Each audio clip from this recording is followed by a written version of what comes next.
इस पूरे सीरीज में एकदम अकाउंटेंसी के जो बेसिक हैं वो स्टार्ट से डिस्कस कर रहे हैं। उसी कंटिन्यूएशन में आज हम ये क्वेश्चंस डिस्कस करेंगे। आज टोटल 15 क्वेश्चन इस वीडियो में डिस्कस करेंगे प्रॉपर तरीके से। इनमें पूरे बहुत अच्छे कॉन्सेप्ट्स हैं अकाउंटेंसी के। प्रीवियस पेपर्स में ये क्वेश्चन आते रहे हैं और आने वाले पेपर्स में भी इन क्वेश्चंस की पूछे जाने की पूरी संभावना है। आप कॉमर्स का कोई भी कॉम्पिटिटिव एग्जाम दे रहे हैं, चाहे कोई अकाउंटेंट का एग्जाम है, टीजीटी, पीजीटी या असिस्टेंट प्रोफेसर या नेट का एग्जाम है, उन सब के लिए ये पूरी सीरीज एकदम कॉन्सेप्ट बिल्डिंग सीरीज होगी। सबसे पहला देखते हैं आज का question 101। The error which does not affect the agreement of trial balance is. ऐसी एरर जो ट्रायल बैलेंस के एग्रीमेंट को प्रभावित नहीं करती है, इनमें से वो कौन सी एरर है? तो सही जवाब है एरर ऑफ प्रिंसिपल। क्योंकि जो एरर ऑफ प्रिंसिपल है वो ऐसी एरर होती है जिसमें साइड में कोई अंतर नहीं आता है, ट्रायल बैलेंस के डेबिट या क्रेडिट में कोई फर्क नहीं पड़ता है। कोई आइटम डेबिट है तो वो डेबिट ही रहता है। फॉर एग्जाम्पल, जैसे नई मशीन खरीदी और नई मशीन पे हमने इंस्टॉलेशन का चार्ज करवा दिया, इंस्टॉलेशन पे खर्च कर दिया 1000 रुपया।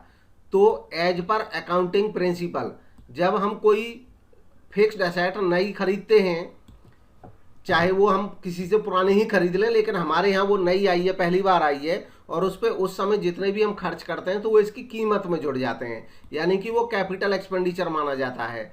लेकिन अगर हम गलती से अकाउंटिंग प्रिंसिपल की जानकारी ना होने की वजह से इस इंस्टॉलमेंट के चार्ज को हम रेवेन्यू खर्चा मान लेते हैं, तो रेवेन्यू खर्चा मानने पे ये एसेट की कीमत में ना जोड़ करके P&L के डेबिट में चला जाएगा। बट जब, क्योंकि हम यहाँ बात कर रहे हैं ट्रायल बैलेंस की, तो ट्रायल बैलेंस में जो रेवेन्यू एक्सपेंस है वो भी डेबिट ही दिखेगा, और अगर ये हम एसेट की कीमत बढ़ाएंगे तो भी डेबिट ही दिखेगा। तो डेबिट डेबिट ही रहा, उसमें कोई अंतर पड़ा नहीं, इसलिए ये ट्रायल बैलेंस को प्रभावित नहीं करती है। बाकी जो हैं ये ट्रायल बैलेंस के बैलेंस को मिलने को प्रभावित कर देती हैं। नेक्स्ट है गुड्स वर्थ ₹20,000 परचेज की गई राम से और वो एंटर कर दी सेल्स बुक में। इसमें पूछा गया है दिस एरर विल क्रिएट, ये एरर क्या प्रभाव डालेगी? तो गिवन क्वेश्चन में जो ट्रांजैक्शन है उसको समझ करके जवाब देना है। सही जवाब है इसका ऑप्शन ए, ये इंक्रीज कर देगी ग्रॉस प्रॉफिट को। कैसे कर देगी? गुड्स खरीदी इन्होंने, परचेज की 20,000 की राम से, यानी कि इन्होंने एक परचेज की, गलती से इन्होंने ये सेल्स बुक में लिख दी। सेल्स बुक में लिखने का मतलब है कि सेल्स में जोड़ दी उन्होंने 20,000, जबकि थे परचेज। अब एक तो परचेज हमारी कम हो गई और सेल्स बढ़ गई।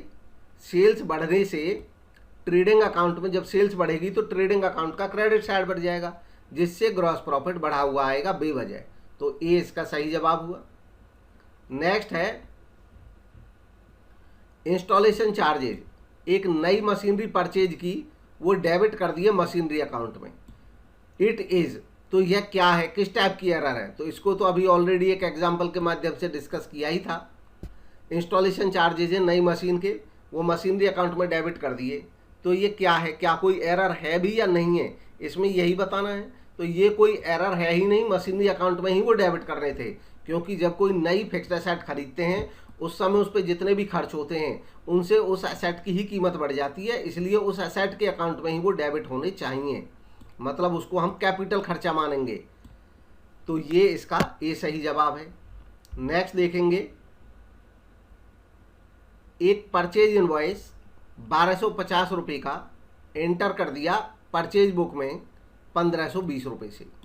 इट इज़ कॉल्ड, यह किस टाइप की एरर कहलाएगी? तो देखिए हुआ क्या, एक परचेज इनवॉइस था, यानी कि हमने सामान खरीदा था 1250 का, परचेज बुक में उसकी एंट्री करी तो हमने लिख दिया 1520, अंकों का फेरबदल हो गया। तो इस एरर को जब अंकों का फेरबदल हो जाए रिकॉर्डिंग के समय पे, तो वो किस टाइप की एरर कहलाती है? ऐसी एरर को कहते हैं error of commission. Error of commission का मतलब होती है जो एरर कमिट हो जाती हो। The errors have been committed while making the accounting process, जब अकाउंटिंग की प्रोसेस की उस टाइम पे कोई एरर कमिट हो गई। ये एरर जो कमिट होती हैं ये हो जाती हैं गलत टोटल लग गया, गलत साइड में लिख गया, अंक बदल गए, ये सब एरर ऑफ कमीशन कही जाती हैं। नेक्स्ट है, इनको सारी एरर्स को भी एक बार डिस्कस कर देता हूं क्योंकि बार बार आती हैं। एरर ऑफ ओमिशन, ओमिशन मतलब एंट्री करते समय कुछ छूट जाना। ये दो तरह की हो सकती है, complete omission, partial omission. Partial omission जब एक साइड में लिखने से छूट जाए, कंप्लीट ओमिशन जब दोनों साइड में लिखने से छूट जाए। जब दोनों साइड में लिखने से छूट जाएगी तो ऐसी एरर ट्रायल बैलेंस को प्रभावित नहीं करेगी। एक साइड में लिखने से छूटेगा तो दूसरे में लिखा रह जाएगा जो कि ट्रायल बैलेंस को प्रभावित कर देगा। एरर ऑफ प्रिंसिपल, सिद्धांत की त्रुटि। एरर ऑफ प्रिंसिपल जो होती है, इनका मतलब होता है, इनका तो अभी ऑलरेडी डिस्कस कर ही चुके हैं। कंपनसेटरी एरर, कंपनसेटरी एरर ऐसी एरर होती हैं, कंपनसेटरी एरर हमेशा ये कमिट ही होती हैं, ये भी कमीशन की एरर इनको बोल सकते हैं बोलने को, लेकिन ये और एक्स्ट्रा इसमें एक खूबी आ जाती है, इसलिए इनको कंपनसेटरी बोल दिया जाता है। जब हमसे कोई एरर, दो एरर कमिट हो जाएं एक साथ, और जो दो एरर हैं उनमें से एक एरर दूसरी एरर के प्रभाव को खत्म कर दे, तो वो कंपनसेटरी एरर कही जाएगी, क्षतिपूरक अशुद्धि कही जाएगी। नेक्स्ट है error of duplication. Error of duplication होती है जब एक चीज को हम दो बार लिख दें गलती से, तो वो डुप्लीकेशन की एरर होती है। नेक्स्ट है एक सीक्रेट रिजर्व क्रिएट किया जा सकता है, इनमें से किस तरीके से। सीक्रेट रिजर्व इनमें से किस माध्यम से बनाया जा सकता है यह बताना है। तो गिवन ऑप्शंस में ऑप्शन डी इसका करेक्ट है। हम सीक्रेट रिजर्व बना सकते हैं अपनी एसेट को कम वैल्यू करके, अंडर वैल्यू करके, या अपनी लायबिलिटीज को ओवर वैल्यू करके, बढ़ा चढ़ाकर दिखा करके। ऐसा करने से हमारे पास सीक्रेट रिजर्व उत्पन्न हो जाते हैं। जो सीक्रेट रिजर्व होते हैं वो बुक्स में दिखाई नहीं देते हैं, बट अल्टीमेटली वो संस्था की जो फाइनेंशियल पोजीशन है उसको मजबूत बनाने का ही काम करते हैं। नेक्स्ट है general reserve is created from, ये इस पीछे है। General reserve is created from, general reserve create किया जाता है इनमें से किससे। तो जनरल रिजर्व हमेशा रेवेन्यू प्रॉफिट से बनाया जाता है। जनरल रिजर्व होता क्या है, देखिए रिजर्व क्या होता है, रिजर्व का मतलब होता है बचा के रख लेना। जनरल रिजर्व होता है जो जनरल हो, यानी कि जो कोई स्पेसिफिक नहीं है, किसी एक काम के लिए नहीं है, वो जनरल है, किसी भी काम में आ सकता है। तो कोई भी संस्था वर्तमान में जब उसको लाभ होते हैं तो अपने लाभों में से, रेवेन्यूज में से अगर लाभ होते हैं तो ही बनाया जाता है, ये महत्वपूर्ण नोट करने की बात है। और रेवेन्यू प्रॉफिट में से ही बनाया जाता है हमेशा। तो अगर संस्था को लाभ हो रहे हैं तो संस्था लाभों का एक हिस्सा बचा के रख लेती है ताकि फ्यूचर में कैसी भी कोई ज़रूरत पड़ जाए उसके लिए। तो जब पैसा इस तरीके से ओपन रखा जाता है कि कोई भी काम आएगा उसमें यूज किया जा सकता है, तो इसलिए इस रिजर्व को जनरल रिजर्व कहते हैं। नेक्स्ट है which of these is an appropriation of profit. इनमें से एप्रोप्रिएशन ऑफ प्रॉफिट क्या है। देखिए एप्रोप्रिएशन ऑफ प्रॉफिट होता क्या है, जब किसी संस्था को प्रॉफिट होता है तभी हम एप्रोप्रिएशन कर सकते हैं। उसका प्रॉफिट होने पे ही एप्रोप्रिएशन होता है। अगर किसी संस्था को प्रॉफिट हो रहे हैं तो वो इस प्रॉफिट को अपने जो शेयर होल्डर्स होंगे या जो ओनर्स होंगे उन तक पहुंचाने से पहले इसमें से कुछ पार्ट यूज के लिए रख लेते हैं, उसी को एप्रोप्रिएशन कहते हैं। मतलब कहीं बाहर खर्च नहीं करेंगे लेकिन संस्था में उसको अलग अलग जगह पर रख सकते हैं, कुछ रिजर्व बना लिया, ये सब एप्रोप्रिएशन का हिस्सा होता है। तो गिवन ऑप्शन में जो सही जवाब होगा वो होगा option C, provision for dividend. Provision यहाँ पे जो एप्रोप्रिएशन है, जब प्रॉफिट किसी संस्था को हो जाता है तो संस्था तय करती है कि इस प्रॉफिट में से कुछ पैसा रिटेन कर लेना है, फ्यूचर के लिए बचा कर रख लेना है, कुछ डिविडेंड के तौर पे बांट लेना है। ये दोनों ही चीज एप्रोप्रिएशन कहलाती हैं। प्रॉफिट होने के बाद ये एप्रोप्रिएशन किया जाता है।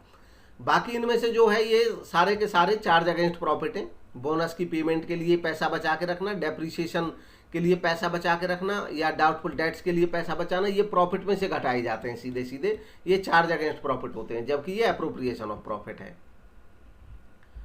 नेक्स्ट देखेंगे pre incorporation profit is credited to. Pre incorporation, जब संस्था इनकॉर्पोरेट नहीं हुई थी, संस्था बनी नहीं थी, उससे पहले अगर कोई एक्टिविटी से लाभ हो जाता है तो वो नॉर्मल लाभ तो है नहीं, क्योंकि अभी तो संस्था बनी ही नहीं। तो उससे पहले अगर कोई लाभ है तो वो कैपिटल गेन माना जाता है, पूंजीगत लाभ, और उसको पूंजीगत संचय में भेजा जाता है, इसलिए कैपिटल रिजर्व में। तो इसलिए ऑप्शन डी इसका करेक्ट होगा। नेक्स्ट है which of the following expenses will be allocated on time basis. इनमें से कौन से खर्चे ऐसे हैं जिनको टाइम के आधार पे एलोकेट किया जाता है। समय के आधार पे। तो गिवन ऑप्शन में ये सारे ही खर्चे इसी टाइप के हैं, इसलिए ऑप्शन सी सही हो जाएगा। चाहे सैलरी देते हैं वो भी समय के अनुसार दी जाती है, महीने की 2 महीने की सैलरी। वेजेज भी समय के आधार पर दी जाती है, चाहे हम दिन की ही दिन भी समय होता है। इंटरेस्ट ब्याज भी समय के आधार पर दिया जाता है, जितने दिन तक पैसा उधार रहा उतने दिन तक का ब्याज। नेक्स्ट है which of the following is not depreciated, इनमें से कौन सी ऐसी एसेट है जिसपे डेप्रिशिएट नहीं लगता है। तो इनमें से सही जवाब है ऑप्शन बी लैंड, भूमि। भूमि में कभी इसकी कीमत में कोई कमी नहीं आती है, इसमें कोई घिसावट नहीं होती है, इसकी कीमत हमेशा बढ़ने पे रहती है, तो इसलिए इसमें डेप्रिसिएशन लगता नहीं है, बाकियों पे डेप्रिसिएशन लग जाता है। नेक्स्ट है which of the following is not based upon expectations, इनमें से कौन सा एक्सपेक्टेशंस पे या अनुमान के आधार पे कौन सा नहीं है, ये बताना है इसमें। तो गिवन ऑप्शंस में सी हिस्टोरिकल वैल्यू, ये अनुमान के आधार पे नहीं होती। हिस्टोरिकल वैल्यू का मतलब होता है ऑलरेडी जो पास्ट में हम पे कर चुके हैं, जैसे फिक्स्ड एसेट खरीदी तो ऑलरेडी हम उसको खरीदने पे पैसा खर्च कर चुके हैं, तो जितने रुपए में वो एसेट खरीदी वो इस एसेट की हिस्टोरिकल वैल्यू है। बाकी जो यूजफुल लाइफ है, कितने दिन तक ये यूज हो सकती है, रेजिडुअल वैल्यू, यूज होने के बाद बचेगा कितना इसका कीमत, साल्वेज वैल्यू। साल्वेज वैल्यू हो गया कि मान लो ये बिल्कुल एकदम कबाड़े की तरह हो जाएगा तो बचा उसको बेच करके कितना रद्दी पैसा मिल जाएगा। साल्वेज और रेजिडुअल एक ही बात हो गई यहाँ पे। तो ये सब तो अनुमान पे आधारित रहता है, लेकिन ये अनुमान पे नहीं, ये वास्तविक रहता है एक्चुअल में जितना हो चुका है, तो इसलिए सी इसका सही जवाब हो जाएगा। नेक्स्ट है 112, इसमें पूछा है amount set aside to meet losses due to bad debt is a. अब बैड डेट हो सकते हैं, इस वजह से हम कुछ पैसा साइड में बचा के रख लें उन लॉसेज के लिए जो बैड डेट से लॉस हो जाएगा। तो जब हम संभावित हानियों के लिए पहले से ही व्यवस्था कर लेते हैं तो इसको कहते हैं प्रोविजन करना। ऑप्शन बी इसका सही जवाब है। प्रोविजन हमेशा होने वाले लॉसेज के लिए किया जाता है। रिजर्व जो होता है वो कोई लॉसेज के लिए नहीं होता है। रिजर्व हमारे एक्स्ट्रा प्रॉफिट जब सरप्लस हमको होते हैं तो उनको फ्यूचर के लिए बचा के रख लेते हैं, तो वो रिजर्व कहलाते हैं। तो लायबिलिटी कन्फर्म, जो हमें पे करना है फ्यूचर में किसी को, वो लायबिलिटी होता है जब कन्फर्म हो। तो ये इसलिए बी इसका सही जवाब हो जाएगा। नेक्स्ट है 113, which among the following asset is not depreciated. ये क्वेश्चन दोबारा से रिवाइज हो गया, हालांकि इसके कुछ ऑप्शन अलग हैं, ये अलग एग्जाम में आया था तो इसलिए अलग रख दिया है। एकदम डिक्टो तो नहीं है, बट इसका मीनिंग एक ही है। लैंड यहाँ पे डेप्रिशिएट नहीं होती है। नेक्स्ट है डेप्रिसिएशन इज डेप्रिसिएशन है एक, तो डेप्रिसिएशन इनमें से क्या है, तो सही जवाब है ऑप्शन सी। डेप्रिसिएशन वास्तव में एक process of allocation of cost है। हम कोई एसेट खरीदते हैं, उस एसेट का जितना यूजफुल लाइफ है उस एसेट की कीमत को उतने दिन में बांट दिया जाता है। फॉर एग्जांपल कोई मशीन खरीदी हमने, मान लो 10,000 की, और हमें ये उम्मीद है, हमारा अंदाजा है कि ये मशीन 10,000 की जो खरीदी है ये 10 साल तक चलेगी। तो हम क्या करेंगे कि इस 10,000 के खर्चे को 10 साल में बांट देंगे और हर साल 1,000 रुपये डेप्रिसिएशन के नाम से हम P&L अकाउंट में खर्चा दिखाएंगे। तो ये क्या हो गया, इसका यही एलोकेशन हो गया ओवर यूजफुल लाइफ, जब तक वो यूज होगी तब तक। तो डेप्रिसिएशन ऐसी ही एक प्रोसेस है अकाउंटिंग के लिहाज से। नेक्स्ट है और लास्ट क्वेश्चन है आज का, which one of the following statement is not appropriate for provision. इनमें प्रोविजन के संदर्भ में कौन सा स्टेटमेंट ऐसा है जो करेक्ट नहीं है। तो गिवन ऑप्शन में ऑप्शन डी सही नहीं है। Provision is created for strengthening the financial position. देखिए प्रोविजन तो होता है आने वाले जो हमें लॉस हो सकते हैं उनको मीट आउट करने के लिए।